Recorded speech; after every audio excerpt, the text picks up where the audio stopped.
Nothing आहे. मी तुमची लाडकी सई. मी तुम्हाला जीवन हे किती सुंदर आहे ते सांगते. जीवन हे खूप सुंदर आहे, फक्त जगायला शिका. भगवंताने आपल्याकडे फक्त 2च ऑप्शन दिले. आपण जेवढं कमवलं तेवढं इथेच ठेवून जा, नाही तर मग ते इतरांना वाटून जा. इतरांना वाटून जायला आपलं एवढं मोठं मन नाही, म्हणून आपल्याला ते नाईलाजाने इथेच ठेवून जावं लागतं.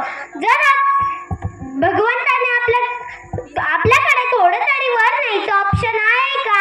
कसंही कमवा, काही कमवा, इथेच ठेवून जायचंय. पण तरीही माणसं किती कमवू आणि किती नाही असं त्यांना वाटत असतं. माझ्या 7 पिढ्या बसून काही नसं त्याला वाटत असतं. पण जर का पिढी चांगली असेल तर काही बसून, आणि वाईट असेल तर 2 दिवसात संपेल ना. जर आपल्याकडे ऑप्शन असतं, आपण जेवढं कमवलं तेवढं वर घेऊन जायचं, तर आपण सुईनं गेलो असतो का? ह्याचं नेलं असतं, त्याचं नेलं असतं, आणि एखादा लई मागं लागलं असतं, माझं मला दे, त्याला म्हणलं असतं ये वर, मग देतो तुला तुझं. आपण काय साधे माणसं आहोत का?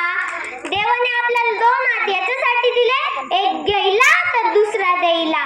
आपण घेतलेला श्वास सुद्धा परत सोडावा लागतो. श्वास घ्या आणि सोडूच नका, बघा बरं का जमतंय का? आपण घेतलेला प्रत्येक श्वास सोडावाच लागतो.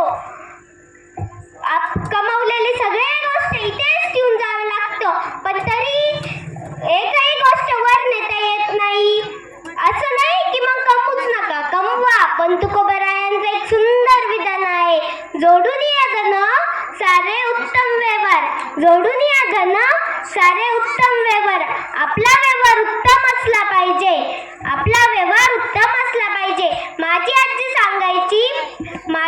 सांगायची वाईट मार्गाने मिळवलेले धन म्हणजे प्रेतावरचे फुले असतात, जे हसूही देत नाही आणि रडूही देत नाही. माणसं इतकी हुशार आहे. हा कार्यक्रम संपला आणि सर्व घरी जायला निघाले, तेवढ्यात 3 जणांना एक सोन्याचा मटका सापडला. ते म्हणले, आत्ताच सईने सांगितलं एका हाताने घ्यायचं तर दुसऱ्या हाताने द्यायचं. त्यातला एक म्हणाला, हे तर फुकटचेच आहे, देवानेच दिले, यातलं आपण थोडं तरी देवाला देऊ. पहिला म्हणाला, पण द्यायचं तरी किती? तो म्हणाला, आपल्या हातात जी बांगडी असते ना, तेवढा आकाराचा गोल आखायचा आणि सोनं वर फेकायचं. जेवण सोडं गोलात पडेल तेवढं देवाचं, बाकीचं आपलं. दुसरा म्हणाला, नाही असं कुठं असतं का? अख्ख्या गावाला गोल आखायचा आणि सोनं वर फेकायचं. जेवढं गोलात पडेल तेवढं आपलं, बाकीचं देवाचं. तिसरा म्हणाला, किती स्वार्थी आहात रे तुम्ही, असं कुठं असतं का? गोल बिल काहीच टाकायचं नाही, सोनं वर फेकायचं. देव कुठं असतो? वर. मग जेवढं सोनं वर राहील तेवढं देवाचं, आणि जेवढं खाली पडेल तेवढं आपलं. किती हुशारी दाखवली तरी चालत नाही. 2 वर्ष घराबाहेर जाता आलं का हो? लॉकडाऊन काळात जनावरं बाहेर फिरत होती आणि आपण घरात बसलेलो होतो. देवापुढे काहीच चालत नाही. एक करगुंट करून काहीच होत नाही. जाताना सोबत काहीच नेत नाही. किती कोरले बाण तरी भूक काही संपत नाही. किती कोरले बाण तरी भूक काही संपत नाही. जाताना सोबत काहीच नेता येत नाही. जाताना सोबत काहीच नेता येत नाही. माणूस मेल्यावर माणसाची संपत्ती कधीच कामी येत नाही. माणूस मेल्यावर माणसाची संपत्ती कधीच कामी येत नाही. काळी आई इथेच राहणार, आपण इथे राहणार नाही. काळी आई इथेच राहणार, आपण इथे राहणार नाही.